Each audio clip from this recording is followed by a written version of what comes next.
Champions trophy start అవబోతుందమ్మా. First match is between the host Pakistan and New Zealand.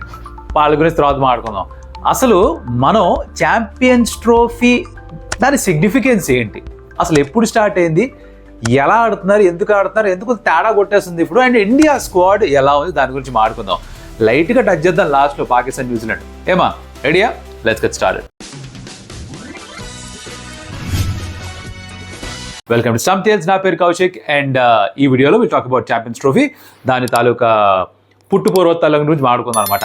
ఇది 98లో first time చేశారు. 1998లో మీలో ఎంతమంది పుట్టారు? 98లో పుట్టిన వాళ్ళు ఆర్ చూసిన వాళ్ళు ఉంటే కమెంట్లో చెప్పండి. నాకు తెలిసి చాలామంది మెజారిటీ మన ఛానల్లో ఉన్న వాళ్ళు ఏమిటంటే దాని తర్వాత పుట్టిన వాళ్ళు అనమాట. ఎనీ విచ్ వేస్ చూద్దాం ఎంతమంది చూసారో. అయితే 98లో, 2000లో, 2002, 2004, 2006 ఫస్ట్ 5 ఎడిషన్స్ ఎవ్రీ 2 years గ్యాప్లో జరిగింది. తర్వాత 2009 3 years గ్యాప్.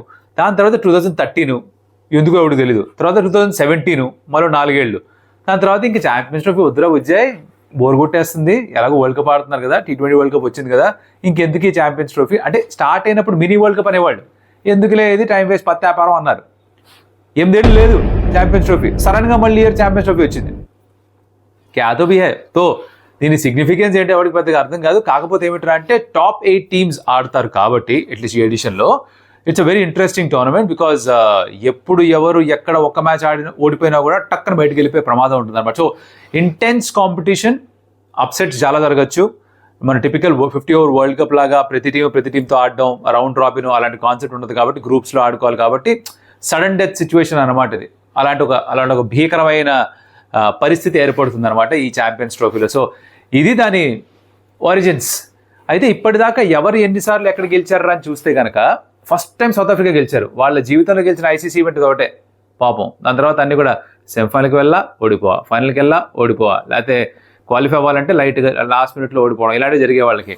తర్వాత most successful teams Australia and India Australia అని చెప్పలేము, ఎందుకంటే ఇండియా యాక్చువల్ 2 సార్లు గెలిచి ఒకసారి జాయింట్ విన్నర్స్ శ్రీలంక. 13లో మనం టోటల్గా గెలిచాం, కానీ 2 సార్లు ఫైనల్స్ కూడా వెళ్ళాం. 2000లో కూడా ఫైనల్స్కి వెళ్ళి ఓడిపోయాం అగేన్స్ట్ న్యూజిలాండ్. 2017లో కూడా ఫైనల్స్కి వెళ్ళి ఓడిపోయాం అగేన్స్ట్ పాకిస్తాన్. ఆస్ట్రేలియా ఒక 2 సార్లు గెలిచారు. వెస్టిండీస్ ఒకసారి, పాకిస్తాన్ ఒకసారి, న్యూజిలాండ్ ఒకసారి, సౌత్ ఆఫ్రికా ఒకసారి, ఇలా జరిగింది. సో బేసిక్గా ఇదన్నమాట దాని హిస్టరీ. అయితే మ్యాక్సిమం నెంబర్ ఆఫ్ మ్యాచెస్ ఎవరు గెలిచారా ఛాంపియన్స్ ట్రోఫీలో, ఏ కంట్రీకి ఎక్కువ మంచి రికార్డు ఉందో ఐడియా ఉందా మీకు? మనకే ఇండియాకి 69% మ్యాచెస్ గెలిచాం మన ఛాంపియన్స్ ట్రోఫీలో, which is I'm saying it's been a very good side ఈ ఛాంపియన్స్ ట్రోఫీలో. మనకి ఛాంపియన్స్ ట్రోఫీలో చాలా సందర్భాల్లో చాలా గొప్ప గొప్ప ప్లేయర్స్ పరిచయం అయ్యారు. ఐ థింక్ జహీర్ ఖాన్ దీంట్లోనే వచ్చాడు, యువరాజ్ సింగ్ దీంట్లోనే వచ్చాడు, తర్వాత Rohit Sharma and Shikhar Dhawan combo as opening player మనకి ఇక్కడే పరిచయం అయింది.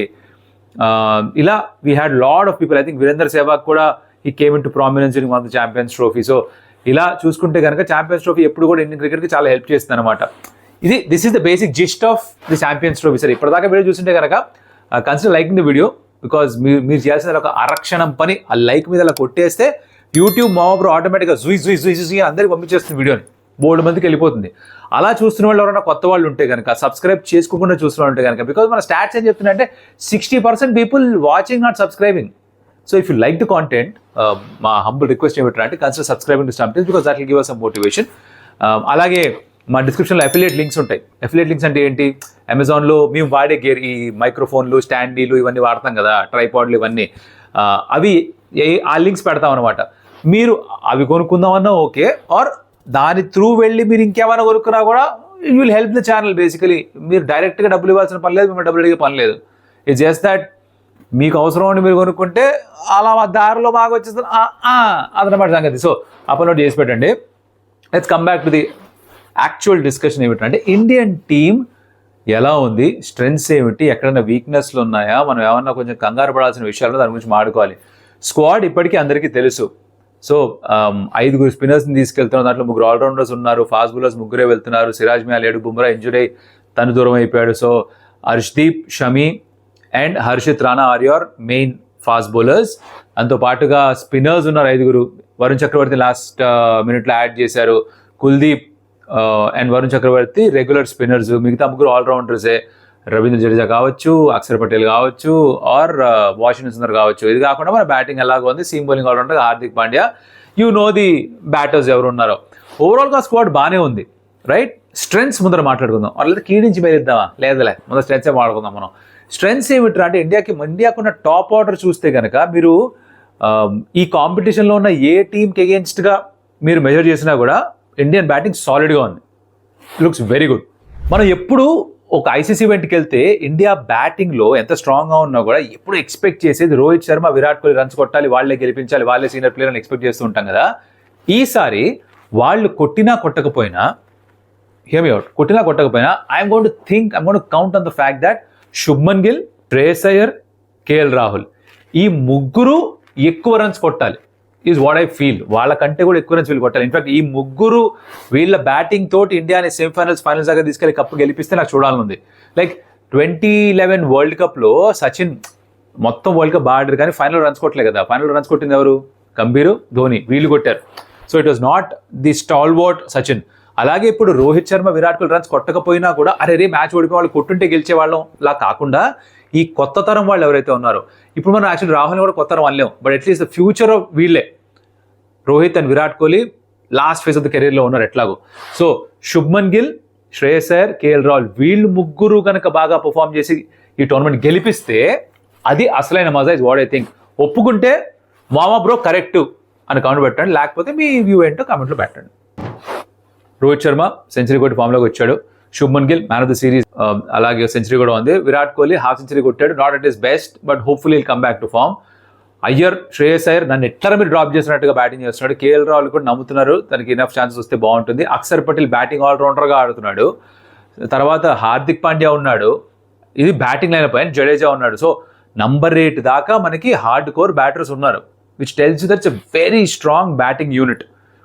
ఈ బ్యాటింగ్ యూనిట్తో మీరు కనుక రెగ్యులర్గా టోటల్స్ చేజ్ చేయకపోయినా, మొదటి బ్యాటింగ్ యూనిట్ పెద్ద టోటల్ సెట్ చేయకపోయినా it be very big surprise. 8 వరకు బ్యాటింగ్ ఆడించిన తర్వాత కూడా మీరు బ్యాటింగ్ వల్ల మ్యాచ్లు ఎక్కడన్నా ఓడిపోతే మటుకు చాలా అంటే చాలా బాగోదు. This is my personal opinion. So problem బ్యాటింగ్లో లేదు. You can compare it with Australia or England for that matter, or South Africa or Pakistan or New Zealand for that matter, Afghanistan. ఎవరితో కంపేర్ చేసినా సరే Indian batting is A class. Okay, all rounders కూడా బాగున్నారు. దుబాయ్లో ఆడుతున్నారు, IL T20 కూడా జరిగింది అక్కడ. సో ఆ పిచెస్ ఏవైతే ఉన్నాయో అవి కాస్త అలిసిపోయి ఉండొచ్చు, అంటే స్పిన్కి కాస్త ఎక్కువ హెల్ప్ ఇవ్వచ్చు అన్న ఒక ఆలోచన ఉంది, విచ్ ఇస్ వై 5 స్పిన్నర్స్ని క్యారీ చేస్తున్నారు. ఇండియా అన్ని మ్యాచ్లు దుబాయ్లో ఆడబోతున్నారు, మిగతా వాళ్ళందరూ పాకిస్తాన్లో ఆడుకుంటారు. సో మనం వేరే టోర్నమెంట్ ఆడుతున్నాం, వాళ్ళు వేరే టోర్నమెంట్ ఆడుతున్నాం అన్నట్టుగా ఉండొచ్చు. బికాస్ పాకిస్తాన్లో అన్నీ కూడా హైవేలే, అక్కడ అసలు ఫాస్ట్ బౌలర్స్కి వాళ్ళు అసలు గుర్తించరు. స్పిన్నర్లు ఏదో కొంచెం ఎఫెక్టివ్గా ఉండొచ్చు, బ్యాటింగ్ అయితే తడి పోచమ్మ గుడే ఇచ్చుకోవచ్చు, అది వేరే, ఆ కథ వేరే. దుబాయ్లో ఎలా ప్రవర్తిస్తుంది పిచ్ అన్నది చాలా పెద్ద ఇంపార్టెంట్ ఫ్యాక్టర్గా మారచ్చు in terms of how the games will progress. India మ్యాచ్లు ఎలా ఉంటాయో చెప్పడానికి. బట్ స్పిన్నర్స్ అందుకని ఎక్కువగా ఉన్నారు. ఫాస్ట్ బౌలింగ్ అండ్ స్పిన్నర్స్లో 5 స్పిన్నర్స్ని క్యారీ చేసినప్పుడు ఎవరిని ఆడిస్తారన్నది question. I understand that Axar Patel ఒక బ్యాటింగ్ ఆల్రౌండర్గా టీంలో ఆడుతున్నాడు, జడేజా ఒక బౌలింగ్ ఆల్రౌండర్ లాగా టీంలో ఆడుతున్నాడు. వాషింగ్టన్కి సమయ సందర్భం వస్తేనే ఆడిస్తారేమో. కుల్దీప్ ఆర్ వరుణ్ చక్రవర్తి ఇద్దరిలో ఒకళ్ళే ఆడచ్చేమో ఇన్ ఆల్ ప్రాబిలిటీ. లేదంటే ఇద్దరే ఫాస్ట్ బౌలర్స్ని ఆడితే, ఆర్ ఒక ఫాస్ట్ బౌలర్ అయిన హార్దిక్ పాండ్యాని ఆడితే అప్పుడు మీరు ఎక్స్ట్రా స్పిన్నర్స్ని ఆడించవచ్చు. That could be a potential solution. So playing 11ని సెట్ చేసుకోవడంలో 8 దాకా మీకు బ్యాటింగ్ కావాలి అంటే 9, 10, 11 అదర్ 8, 9, 10, 11 4 స్లాట్స్ ఉంటే దాంట్లో హర్షదీప్ ఒకటి గ్యారంటీగా ఉండాలి. షమియా, హర్షిత్ రాణా అన్న ఇద్దరిలో ఒకళ్ళు, ఇంకో 2 దాంట్లో కుల్దీప్, వరుణ్ చక్రవర్తి ఇద్దరు ఆడాలా, లేదు ఫాస్ట్ బౌలర్స్కి అసిస్టెన్స్ ఉందంటే ఇద్దరిలో ఒక స్పిన్నర్ ఆడేసి షమి ఆడాలన్నదే వాళ్ళ క్వశ్చన్ ఉంటుంది బేసికలీ. సో ఇండియాకు వచ్చిన చిక్కు ఏమిట్రా అంటే ఆ స్పిన్నర్స్ 5 ఎవరిని ఆడిస్తారు, పిచ్చెస్ సహకరిస్తాయా స్పిన్నర్స్కి, దిస్ ఇస్ వన్ ప్రాబ్లం. రెండో పెద్ద ప్రాబ్లం ఏంటంటే జస్ప్రీత్ బుమ్రా లేకపోవడం మిస్ కాదు, అదో పెద్ద లోపం, ఓ లోటు. అంటే ఎంత మనం ఎక్స్ట్రా వేరే బౌలర్స్ తీసుకొచ్చినా కూడా తీర్చలేని లోటు. Because Bumrah is phenomenal against any batter in the world. తను ఉంటే ఒక మన కొండంత బలం కదా, ధైర్యం. ఎలా చెప్పారంటే రామాయణంలో హనుమంతుడు లాగా ఆయన ఉంటే మన సైడ్ మనం గెలిచేస్తాను టైప్లో ఉంటుందన్నమాట. సో జస్ప్రీత్ బుమ్రా కూడా ఆ క్యాలిబర్కి చెందిన బౌలర్ కాబట్టి తను లేకపోవడం it's going to be a big miss for India for sure. ఇప్పుడు తన స్థానంలో వచ్చిన హర్షిత్ రాణా డీసెంట్గానే వేస్తున్నాడు, పవర్ ప్లేలో రన్స్ ఎక్కువ ఇస్తున్నాడు. సో తనని ఆడిస్తే గనక హర్షదీప్తో పాటు హార్దిక్ పాండ్యా ఓపెన్ చేసి Harshit Rana number 1 or other 1 change లాగా వచ్చేయాలా, లేకపోతే హర్షిత్ రాణాతో ఛాన్స్ తీసుకుంటారా? If somebody get stuck in to him in the power play 3 ఓవర్స్లో 30-40 కొట్టేశారంటే పెద్ద స్టార్ట్ దొరికేస్తుంది. తర్వాత కంబ్యాక్ చేయలేకపోతే ఇంగ్లాండ్ ఓడిఐ సిరీస్ చేసినట్టుగా దట్ కుడ్ బి లయబిలిటీగా మారచ్చు. సో ఈ ఫాస్ట్ బౌలింగ్ రిసోర్సెస్ అండ్ స్పిన్నర్స్లో ఎవరిని ఆడిస్తారో దీని మధ్యలో ఇండియా కాస్త ఇబ్బందులు ఉండొచ్చు. ఎవరెవరితో ఆడుతున్నాం మనం?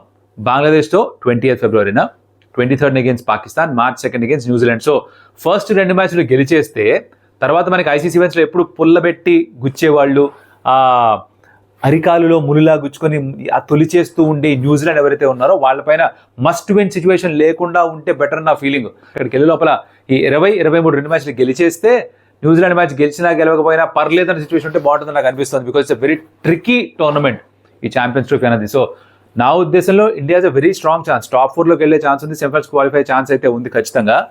బట్ ఆ ఫాస్ట్ బౌలర్స్ ఎవరు యూజ్ చేస్తారు? బికాస్ షమి 100% తిరిగి వెనక్కి ఫామ్లోకి వచ్చినట్టుగా అయితే ఎక్కడా కనిపించలేదు ఇంగ్లాండ్ సిరీస్లో. వేశాడు షమి, ఆడుతున్నాడు, దానికి చాలా ఆనందపడుతున్నాం మనం. కానీ 2023 ఓడిఐ వరల్డ్ కప్లో బౌలింగ్ చేసిన మొహమ్మద్ షమి కనిపించాడా? గుండె మీద చేసుకొని చెప్పండి, నాకైతే కనిపించలేదు. So that's a concern. Harshit Rana దగ్గర అనుభవం కాస్త తక్కువ, పవర్ ప్లేలో రన్స్ ఎక్కువ ఇస్తున్నాడు. హర్షదీప్ 9 ఓడిఐస్ మాత్రమే ఆడాడు ఇప్పటిదాకా. తను మనకి ఇప్పుడు లీడ్ బౌలర్గా మారినా కూడా విధంగా ఎక్కువ అనుభవం లేదు తనకు కూడా. బట్ ఈ సంబడి గారు very good head on his shoulders and new బాల్తో వికెట్స్ తీయగలడు. ఒకవేళ బాల్ స్వింగ్ కాకపోతే స్లోవర్ బాల్స్, ఆ స్లోవర్ బౌన్సర్స్ వేసి కూడా వికెట్స్ తీసే అబిలిటీ ఉన్న బౌలర్ కాబట్టి he somebody who should play all the games as far as I'm concern.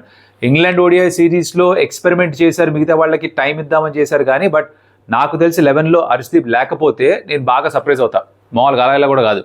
Let's take a look at, అంటే పిచ్ తెలియకుండా అపోజిషన్ ఏంటి దాన్ని బట్టి మాత్రమే ఒక ప్లేయింగ్ 11 చెప్పాలి అంటే కనుక the 8 pick themselves, 8 being Rohit Sharma, Shubman Gill, Virat Kohli, Shreyas Iyer, KL రాహులే స్టార్ట్ చేస్తాడు, టీమ్ బ్యాకింగ్ ఉంది, హార్దిక్ పాండ్యా / అక్సర్ ఎవరో ఒకళ్ళు అండ్ జడేజా.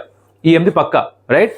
తర్వాత హర్షదీప్ నాకు నంబర్ 11లో గ్యారంటీ కావాలి, 9 అయిపోయారు, 10-11 కావాలి. సో నేను ఏమనుకుంటున్నానంటే దుబాయ్లో స్పిన్ ఫ్రెండ్లీ ఉంటుందని ఎక్స్పెక్ట్ చేస్తే కనుక నేను హర్షదీప్ తోటి హార్దిక్ పాండ్యా తోటి సీమ్ బౌలింగ్ ఏం చేసి వరుణ్ చక్రవర్తిని, కుల్దీప్ని ఇద్దరిని ఆడిస్తా. అంటే బంగ్లాదేశ్ స్పిన్నర్స్ని బాగా ఆడే ఎబిలిటీ ఉన్నా కూడా Varun Chakravarthy different kind of spinner, Kuldeep Yadav is always done really well. Game time దానికి అవసరం ఉంది, ఇంజరీ నుంచి కంబ్యాక్ చేస్తాడు, but I going to count on him in this ICC champions trophy. So నా ప్లేయింగ్ 11లో ఫస్ట్ మ్యాచ్లో హర్షిత్ రాణా కూడా ఉండడు, షమి కూడా ఉండడు, because I'm going spin heavy. 5 spinners తీసుకెళ్ళినప్పుడు ఆడిద్దాం అన్నది నా point of view right. You can have a different 11, you let me know what your 11 is. అలాగే మీ ఉద్దేశంలో ఇండియా స్ట్రెంగ్స్ ఏంటి, ఇండియా వీక్నెస్లు ఏంటి అనుకుంటున్నారు, అది కూడా కమెంట్లో చెప్పండి. The first game of champions trophy between the host nation, host nation Pakistan taking on New Zealand. వీళ్ళు మొన్నే ట్రై సిరీస్ ఫైనల్ ఆడారు, న్యూజిలాండ్ గెలిచారు, 2 సార్లు గెలిచారు in fact New Zealand on Pakistan. So Pakistan పైన మెంటల్ ఎడ్జ్ అవుట్ ఉంది, న్యూజిలాండ్ పైగా ఈ కండిషన్స్కి అలవాటు పడిపోయి ఉన్నారు. కరాచీలో ఒక మ్యాచ్లో ఏమో 350 ఎంతో కొడితే సౌత్ ఆఫ్రికా దాన్ని చేజ్ చేశారు పాకిస్తాన్. తర్వాత ఫైనల్స్లో 242 మాత్రమే కొట్టగలిగారు. స్పిన్నర్స్ ఉక్కిరి చేశారు. శాంట్నర్ 10 ఓవర్స్ 20 ఇచ్చాడంట, 2 వికెట్లు తీసుకొని. అదేం బౌలింగ్ రా బాబు, ఇట్లేస్తే కష్టం. ఇండియా అంటే కూడా శాంట్నర్ బాగా బౌలింగ్ చేస్తుంటాడు. So New Zealand very good side. Lockie Ferguson అందుబాటులో లేడు, బెన్ సియర్స్ కూడా అందుబాటులో లేడు. సో రీప్లేస్మెంట్గా కైల్ జెమిసన్ని flying him in, but first గేమ్కి అవైలబుల్గా ఉండట. సో వాళ్ళ ప్లేయింగ్ 11 కొంచెం వీక్ అవ్వచ్చు in terms of fast bowling resources. Jacob Duffy ఆడాలనుకుంటా. Batting looks okay, Tom Latham ఉంటాడు కెప్టెన్గా, డెవన్ కాన్వే ఉంటాడు, రచిన్ రవీంద్ర ఆడతాడు లేదా చూడాలి. బట్ పాకిస్తాన్ విషయానికి వస్తే కనుక హారిస్ రౌఫ్ సైడ్ స్ట్రెయిన్ కారణంగా ఆ ట్రై సిరీస్ నుంచి తనకి రెస్ట్ ఇచ్చి ఛాంపియన్స్ ట్రోఫీ ఆడడానికి ఒక క్వశ్చన్ మార్క్ ఉండింది కదా. ఫిట్గా ఉన్నాడు, మోడ్ ఆడతాడని చెప్పి కెప్టెన్ రిజ్వాన్ చెప్పాడు కాబట్టి Pakistan will be happy about that. ఏ మాటకు ఆ మాట. వాళ్ళ బ్యాటింగ్ కూడా డీసెంట్గా ఉంది, కాదు బాబర్ ఆజంకి రన్స్ రావట్లేదు. బట్ ఎలా అయితే ఇండియాలో అందరూ కూడా విరాట్ కోహ్లీకి రన్స్ రావాలని కోరుకుంటుంటారో, అలాగే పాకిస్తాన్లో బాబర్ ఆజంకి రన్స్ రావాలని చెప్పి వాళ్ళ ఫ్యాన్స్ తెగ కోరుకుంటుంటారు. సో వాళ్ళ దువాలు కనుక పనిచేస్తే దవాలాగా బాబర్ ఆజం రన్ స్కోర్ చేయొచ్చు. And if he does that, Pakistan is a very strong side at home. బ్యాటర్స్కి ఎక్కువ ఫేవర్ చేస్తాయి యూజువల్గా వికెట్స్. బట్ మొన్నే ఒక టోర్నమెంట్ జరిగింది, ఆ ఫైనల్ జరిగే 2 మ్యాచ్లు జరిగాయి. ఆ ఫ్రెష్ వికెట్ వాడతారా, వికెట్ ఎలా ఉంది అన్నది కూడా చాలా, పిచ్ ఎలా ఉన్నది కూడా చాలా ఇంపార్టెంట్ ఫ్యాక్టర్గా మారుతుంది game. Is what I think. అదమ్మా సంగతి. ఛాంపియన్స్ ట్రోఫీ గురించి మాట్లాడేసాం, ఇక్కడికి ఆపేద్దాం, ఓకేనా, డన్. బై ది వే WPLలో చాలా సప్ప మ్యాచ్ ఒకటి జరిగింది, అందుకని నాకు డీటెయిల్గా మాట్లాడట్లేదు. మంచి మ్యాచ్ జరిగినప్పుడు మాట్లాడదాం, అది లేకపోతే బేసిక్గా మనం టైం ఎక్కువ అయిపోతుంది వీడియో, కానీ దానిలో మ్యాటర్ ఉండదు. It was match between GG and MI చాలా కంఫర్టబుల్గా గెలిచారు. జీజీ అసలు చాలా తక్కువ రన్ స్కోర్ చేశారు, 120 అంత స్కోర్ చేశారు, ఈజీగా చేజ్ చేశారు, 5 వికెట్స్ ఇన్ హ్యాండ్. ఎంఐ గెలిచేశారు ఆ మ్యాచ్. అగైన్ నటాలీ సిబర్బ్రాంట్ ఇంకో హాఫ్ సెంచరీ స్కోర్ చేసింది. సో షీస్ ఫినామినల్, మంచి ఫామ్లో ఉంటాను. అలా నడిచిందనమాట ఆ మ్యాచ్, అలా అయిపోయింది. వీడియో నచ్చుంటే ఇప్పటిదాకా ఏమైనా నచ్చిన వీడియోలో లైక్ చేయండి, అలాగే subscribe to channel Stump Tales, and share చేయండి ఫ్రెండ్స్ తోటి. చెప్పండి ఇక్కడ కాంటాక్ట్ చేస్తున్నాం, ఛాంపియన్స్ ట్రోఫీ స్టార్ట్ అయింది, మనోడు ఏదో చేస్తున్నాడు, చూద్దాం బాగుంది అని చెప్పండి. అలాగే మరో వీడియో మళ్ళీ కలిసి, అప్పటిదాకా సెలవు. అదియోస్ అమిగోస్.